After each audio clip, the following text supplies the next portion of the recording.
Hello everyone and welcome to game 1 in a series between Naniwa versus Sen here on Shakura's Plateau. This game was taken from BlizzCon 2011. I'm trying to cast some of the games that perhaps did not make it to the mainstreams. As I know some of you guys have already seen the finals, that is a best of 7. I will be taking a look at that a little bit later on. I wasn't actually able to sit down and watch much of the coverage of the professional esports side, as I was doing a lot of videotaping and interviews and things like that. So I do need to go ahead and watch those games, as we now see Naniwa already moving down for a low ground pylon and what appears to be a Forge fast expansion. Now, Sen is making his way out with this one Overlord here. It will be able to come across the map. I believe it shows up sometime around the 2-minute 30-second mark. If I recall correctly, all professional players pretty much know the timings on their Overlords to show up in another person's base.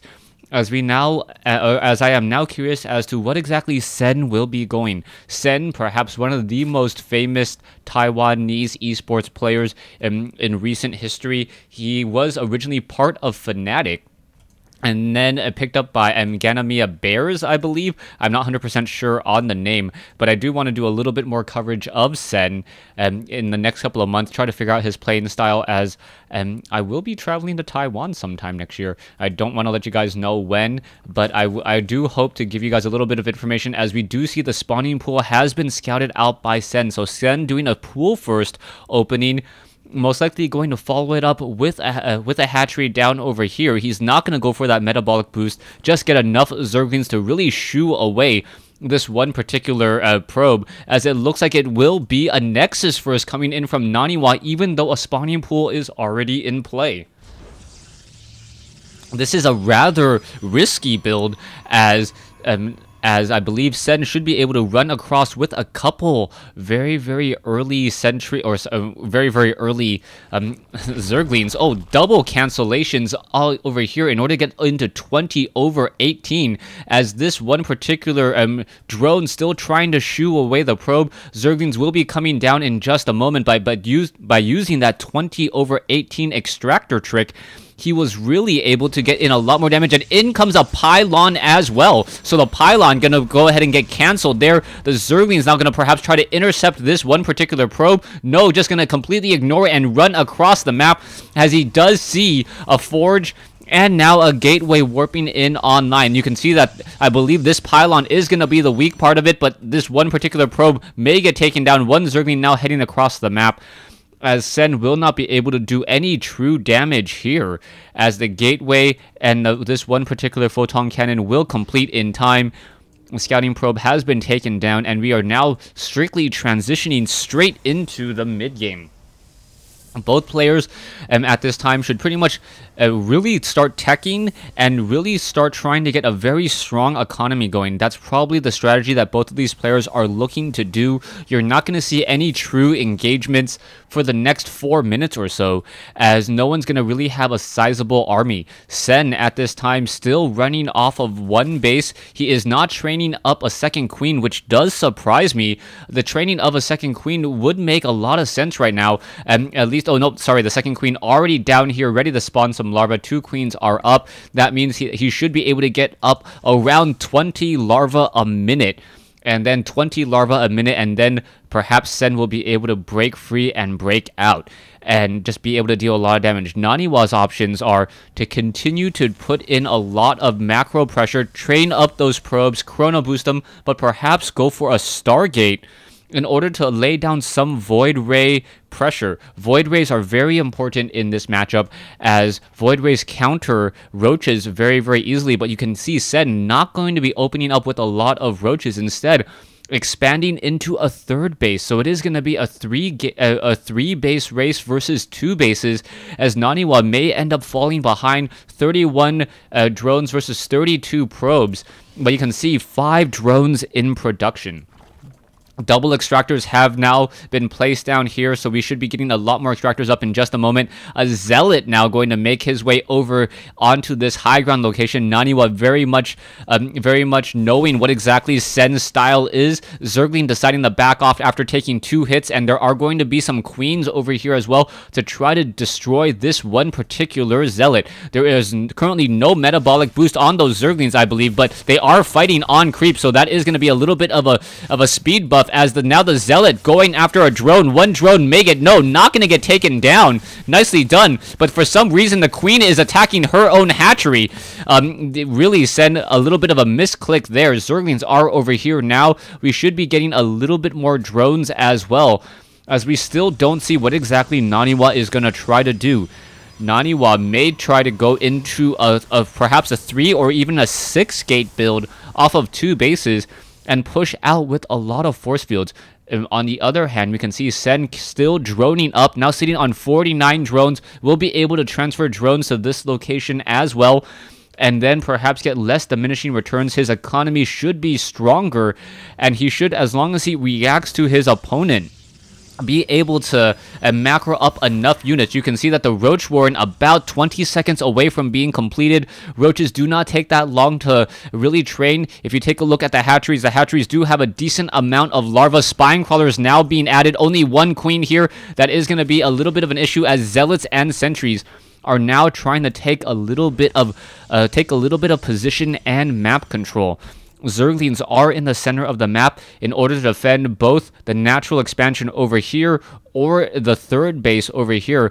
2 spine crawlers are sitting off over here as well, as the reinforcements will be a little bit more difficult, as now Zerglings running into the center. That is not going to be good news. They are deciding to back off. There's a couple force fields. Metabolic boost not in time, and 2 force fields able to take down 3 or 4 Zerglings. Now, Naniwa is going to be trying to put in a little bit of pressure with those zealots, but the zealots are just going to be able to get surrounded by those Zerglings, overextending just a little bit as the 4 roaches and finishing off those zealots rather easily. Now the Zerglings could perhaps try to pick off some of those sentries. The sentries are backing off, but we are now going into that double Stargate play that I mentioned earlier. Naniwa having double Stargates, those Void Rays will be able to destroy those roaches, as Glio Reconstitution will not be finished for quite some time. We are not yet quite at tier 2, and with those Void Rays, as long as they are chrono boosted out, they should be able to put in a lot of harassment. Zerglings now perhaps trying to run in through the front door. That is not going to work. We are going into 4 Spore Crawlers. Spore Crawlers build rather quickly, and I believe this 1 Spore Crawler will be done in time. This 1 Queen, though, is not going to have enough energy for any transfusions, and we'll see whether or not the Void Rays will be able to make anything of it. 1 Zergling on patrol in between these 2 locations here, making sure that nothing is going to warp in up onto the high ground, as the Void Rays going after the Extractor will be able to get up to a full charge rather quickly. There you go, already up to a full charge, and now going after the Spore Crawler. The Spore Crawler is just going to get taken down rather quick. Oh, Transfusion saving it, and nicely done. Naniwa going, almost loses the Void Ray down to 5 hit points.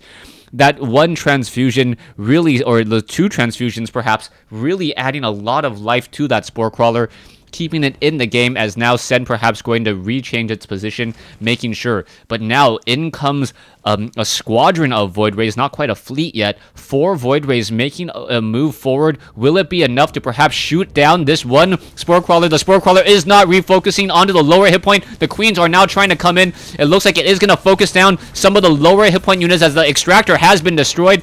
Units are backing off once more, but Naniwa really not dealing the necessary damage. And here, he is macroing up and now transitioning into Colossi. He is also getting his 3rd base, which is very important. But really, the food advantage belongs to Sen. He's sitting on a 13 Harvester advantage and dealing a massive amount of damage with now 6 Void Rays. And these Queens are going to have a very hard time. Queens are now trying to push their way in. It looks as though, yes, 1 Void Ray does get sniped out of the sky. as there is just mass queen play here to try and defend. A second Spore Crawler now being added as well. Spore Crawlers with a slight range advantage. The Naniwa cannot push back into this location here. This is not the strategy he's really looking to execute, but perhaps he's just trying to buy time. There are a decent number of Photon Cannons, but a lot of Zerglings and even Hydralisks used by Sen. Hydralisks are not a very common unit right now in Wings of Liberty, perhaps during Heart of the Swarm, as the Colossi now able to make its way forward. A lot of those units now deciding to back off. Sen sitting at 162 over 192 food, with now training up a lot more Mutalisks. Mutalisks a definite issue for Protoss. Protoss only really having Archons and High Templars in order to deal with the Mutalisk threat. And those Mutalisks move so quickly that it is very difficult to get off an effective Psystorm. 3 Photon Cannons over here at this expansion. It is going to be 3 bases compared to 4. Sen is only mining gas at this 4th base. You can see his gas count almost 900, almost 1,000 a minute now. So he's going to be able to add 9 Mutalisks a minute. And Sen should be able to get up to critical mass rather quickly, as the Void Rays are now looking to do a bit of a push, but you can see the Mutalisks are now running straight into the mineral line of the main base, picking off probe after probe. So many probes getting destroyed, and now with one couple shots of those Stalkers, those units are going to back off, but now perhaps trying to take down some of those key tech buildings as well. Currently sitting on 7 Stalkers, the Mutalisks perhaps could do a little bit of chain damage as long as the Stalkers are not focusing on top of each, or focusing down one particular unit. It looks like the Twilight Council may get destroyed, and now in comes those Void Rays. One more shot should do it. There it goes, and now the Mutalisks are trying to back off. They should be able to get away. The Stalkers do not have blink, and now Sen pushing in into the main base, or this 3rd base as well. Colossi, with the help of force fields, really able to fend that attack off. Phoenixes now being trained. Phoenixes against mass Mutalisks, one of those tricky scenarios for Protoss. Phoenixes do deal a lot of damage to Mutalisks. The problem, though, is that if in order to really have Phoenixes effective against this number of Mutalisks, you need to get a lot of them, and then all of a sudden a Zerg player can just transition away from Mutalisks. But now in comes the engagement here. Mutalisks trying to battle it out. Phoenixes getting in a lot of damage so far. The Mutalisks are trying to fly off to the north once again, trying to get off a little bit more damage. It looks like a lot of both sides are just dealing and taking a lot of damage, as Sen now being forced to pull away. Another Void Ray may get taken down. That Glaive Worm doing a lot of splash damage, and now the Mutalisks finally deciding to back off. Sen sitting at tier 2, production now changing into Corruptors, perhaps Corruptors in order to deal with the Colossi and the Void Rays. Corruptors do move slightly faster than a Void Ray, so they are a decent counter, but even though they are not massive units, this Protoss Death Ball so very, very effective, as the Stalkers are now trying to make its way out. A Zergling tried to capture the Zonaga Tower, but in come the Mutalisks, overextending themselves, and now Naniwa with a very large, impressive army against Sen's maximum food. Production value shows a lot of Spine Crawlers now being added in the midfield. Those Spine Crawlers are going to slow down some of those Colossi, but the Colossi have a range of 9 and can attack without having to siege or unsiege. One of the longest ranges for a very fast-moving unit, especially when they can walk up and down cliffs. Mutalisks with Corruptors now looking to engage. The Corruptors do have that level 1 weapons upgrade, dealing 15 damage and attack, 22 against massive. We'll see how that's all going to work out, as the Colossi now starting to push their way in. Spine Crawlers are going to get destroyed. Force Fields now coming in, doing a lot of protection, and the Colossi are going to get sniped down rather quickly. Mutalisks quickly destroying all of those. The Corruptors are going to be able to finish off another Colossus there, and now the Corruptors are deciding to move back out. A lot of force fields were laid down, as Sen, once again, rooting a lot more Spine Crawlers. 18 Roaches now being added. So we'll see whether or not those Roaches will really be able to do anything. Level 2 Zerg Flyer attack. In addition to melee upgrades, we are going into the Infestation Pit, so most likely Broodlords will be added in the near future as well. Templar Archives now being warped in. Level 2 weapons upgrade has been started once more. as those Colossi really need to get in a lot more damage, a lot more splash to be effective, but it looks like that's not going to be the case, as Naniwa now pushing in with a lot of Corruptors, Hydralisks, and Roaches, but with so many force fields down, Sen cannot really battle in this location. This is not good. Naniwa able to blink back constantly, and this is a great engagement for Naniwa. Naniwa just continuing to blink back with those units. He is not losing nearly as many units as Sen, but Sen does still have a superior army, so that may be the one overlapping issue, as those Roaches are sitting at 1-1. Taking a look at the total losses, Naniwa really evening up the losses in that battle. A queen down to 8 hit points, may have gotten sniped down, now able to back off. The Stalkers are going to try to engage once more. Stalkers are now finally peeling back, trying to blink away, minimizing all of that focus fire damage. Hydralisk now joining in on the fight, and with no Colossi, that is going to be a definite issue. Hydralisks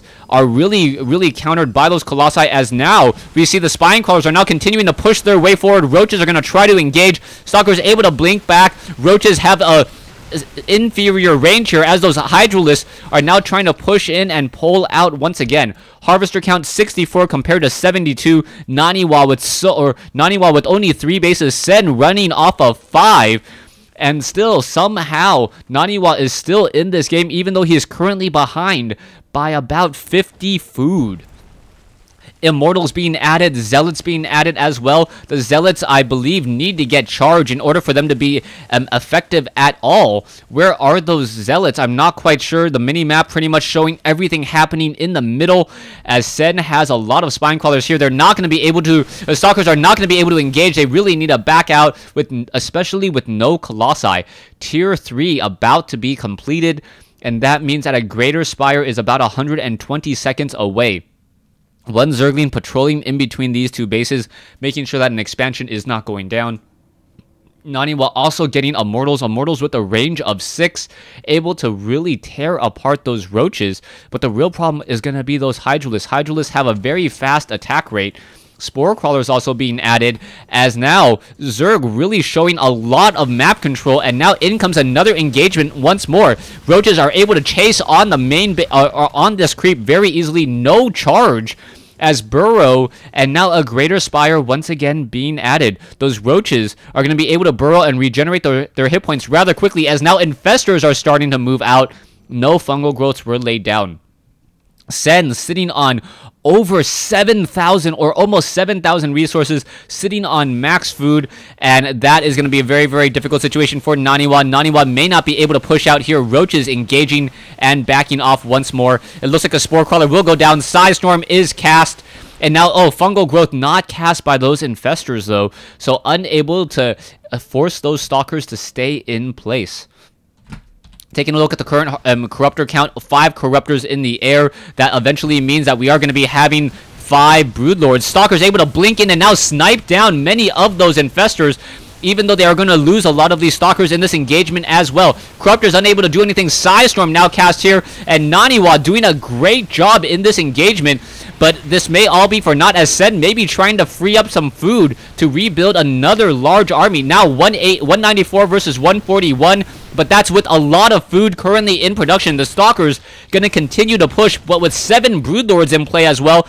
This is going to turn into a very deadly counterattack, as Sen does have a rather large army. Queen now engaging. Roaches are back over here. Not quite sure what's going on. The Queen has to be very careful, as the Broodlords are still not yet in play. Roaches still pushing in a crazy battle here in the middle of the map. Stalkers are getting picked apart, and now in come the Broodlords with those Broodlings, and I do not believe there's going to be enough of a counter time. Naniwa really needs to get out of here, as all of those Broodlings are just so far out, going to be chasing all of those Stalkers across the field, and those Stalkers just getting destroyed. Not quite sure why all of those Broodlings did back off, but Naniwa saying game. So Naniwa, after realizing that he had nothing to really counteract that push there, standing army more than half in size compared to his opponent, and Naniwa just having to say good game there, not able to really do anything about it. The transition into Broodlord tech, very effective, as those Broodlings are also 2-2 upgraded as well. thanks for watching. Thanks for listening. A very, very high, large army battle was to be expected after both players did fast expand. And really a great game between these two. Stay tuned for game 2 in this series.